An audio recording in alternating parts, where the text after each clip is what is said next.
Mineşşeytanirracim. Bismillahirrahmanirrahim. बच्चों आज छे पढ़न सिगरेट नोशी की तबाहकारियाँ। Page number 59। सिगरेट नोशी एक बुरी आदत है। ये किसी भी तरह सेहत के लिए फ़ायदेमंद नहीं है, बल्कि ये कई मुज़िर असरात की हामिल है।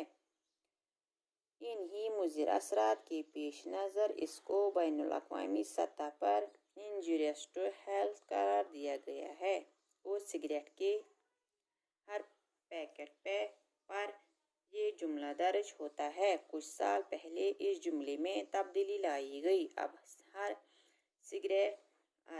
हर सिगरेट पैकेट पर ये इबारत दर्ज होती है, सिगरेट से कैंसर होता है। सरकार ने अवामी जगहों पर सिगरेट के इस्तेमाल पर पाबंदी लगाई है, क्योंकि इससे न सिर्फ नोश करने वाले की सेहत पर बुरा असर पड़ता है, बल्कि इसके करीब बैठे हुए लोगों को भी इससे काफ़ी नुकसान पहुंचता है। सिगरेट नोशी का शुमार फजूल खर्ची में होता है, क्योंकि जिस चीज़ के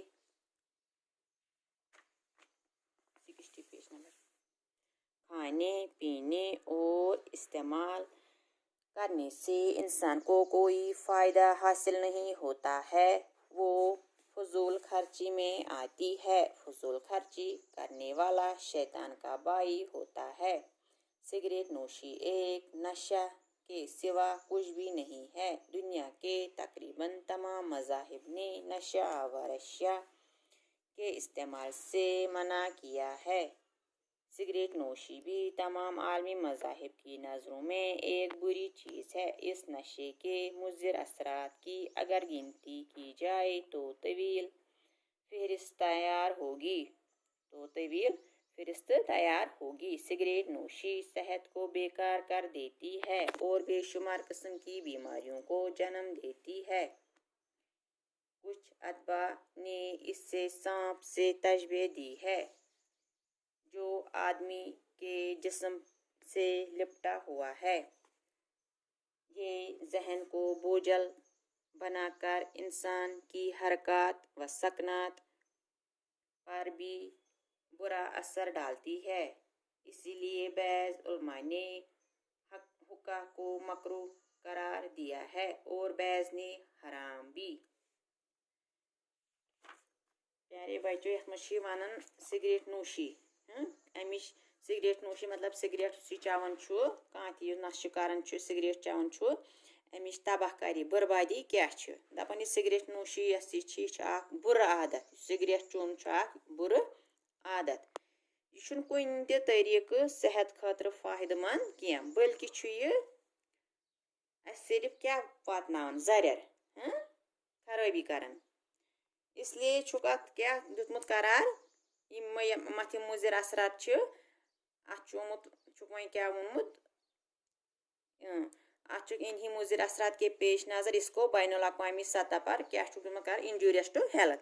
दपान सिगरेट किस प्रेथ कुन पैकेटस पे यह जुमल लिखित क्या लिखित इंजूरियस टू हेल्थ, मगर क्या वरी गई वन तथ जुमलस मज आई तब्दीली। वन अत पे इबारत लिखित, तथ पे वन इंजूरियस टू हेल्थ लिखित क्या, वन अत पे लिखित सिगरेट से कैंसर होता है।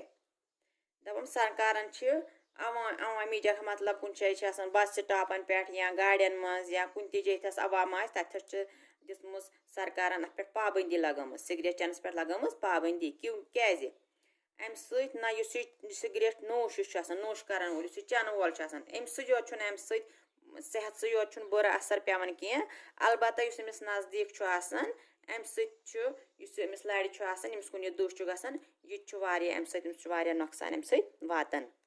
सिगरेट नोश चन वोल सिगरेट नोशी का शुमार फजूल खर्ची में होता है। यह सिगरेट फजूल खर्ची मज क्या यमि चीज़ के इस्तेमाल या यमि चीज़ के खेन चन इंसानस कह फ़ायदे मिल क्या, सह फजूल खर्ची मज। और युस वह इंसान फजूल खर्ची कर सह दपान सह शैतान सुन बोझ तमिस वनन। दपान यह सिगरेट नोशी यह सिर्फ नशे यह सिर्फ नशे बे यह कहें दपान तमाम यम मजाहिब दुनिया में दपान यह नशे तो बे नशावर चीज कर कोरुक यह मना प्रत कोई मजहबन कोर अत पे यह कोर मना यम नशावर चीज इस्तेमाल करनस मज तो बे प्रत नजर मज बुर चीज इसलिए दपान अगर अम नशे अमिक मुजिर असरात अगर वो गिनती अगर अमिच करो तो बड़ फेहरिस्त बड़ तफसील गम चीजन हज तैयार क्या अम सस मुजिर असरात कम सिगरेट नोशी कम मुजिर असरात दपान इंसान सुंद सेहत कर बेकार तो बे बेमारन जन्म दिवन कैंचो डॉक्टरों अत मिसाल दिसम तजबीह दिसम कत कुन अकिस सर्फस सस इंसान सद जिसमस लगित लिपटित तथ पे दपान यह जहनस कर बेकार क्या कर यह बोझल वारी वजन मतलब इंसान जहन कर बेकार यह कर वारी वजन यह कर तो यम इंसान सद हरकत गो हरकत गई हरकत की जमा मतलब यम इंसान सद हरकत सकना ठहरना सकना गो ठहरना हरकत यम सद हरकत इंसान सद या कुन जाए वथुन बेहनस मज इंसान सदिस वथनस बेहनस मज बुर असर त्रावन कुस सिगरेट नोशी तो इंसान सुन जहन आवर कर इसलिए दपान यम अलमा तो तमो हुक तमोक वमोक मतलब यह सिगरेट नोशी तमो यह दितमुत मकरूह करार तो बैज कैंसो दितमुत यह हराम तस हराम दितमुत करार यह सिगरेट नोशी या हुक्का हुक्का पीना बाकी शुक्रिया।